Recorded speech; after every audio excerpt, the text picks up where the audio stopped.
Millions of children and teens may be misdiagnosed and over-medicated for a problem that they don't even have. As Jamie Chambers tells us, what many doctors diagnose as attention deficit hyperactivity disorder may actually be something different.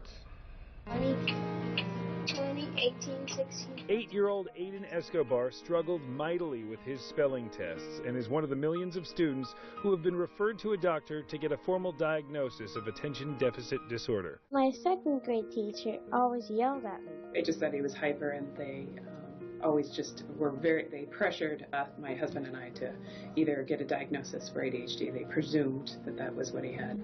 26. 28. This story is becoming more common every year, and now according to the Center for Disease Control, nearly 1 in 10 students is now suffering from attention deficit disorder. But now some experts are challenging these diagnoses and challenging the medications that normally follow. It is very possible that they have a larger auditory processing deficit than they really do attention. Audio processing disorder is a hypersensitivity to sound that can jumble words, forcing a child to withdraw and lose focus with a task at hand.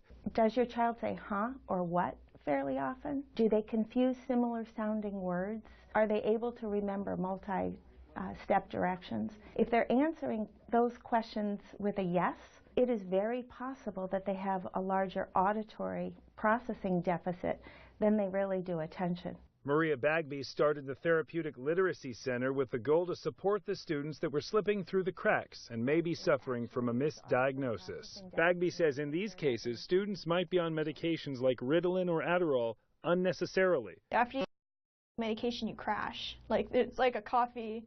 It's like when you drink coffee and then you crash afterwards, and it's not a fun thing to go through. Jacqueline Pinero was diagnosed with ADD when she was 8 and had been on Ritalin up until August, when she started training with the Therapeutic Literacy Center. What we do is bombard them with stimulation. Max is writing an exciting story about his camping trip. Max tells about his experience fishing in the river. Nice job. Through a series of neurological multitaskings, students are stimulated to an excessive degree.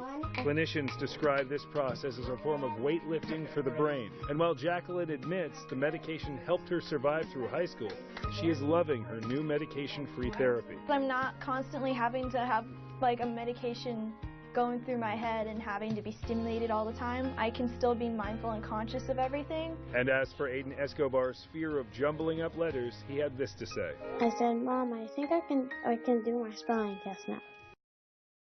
The latest data suggests auditory processing disorder affects about 5% of school-aged children.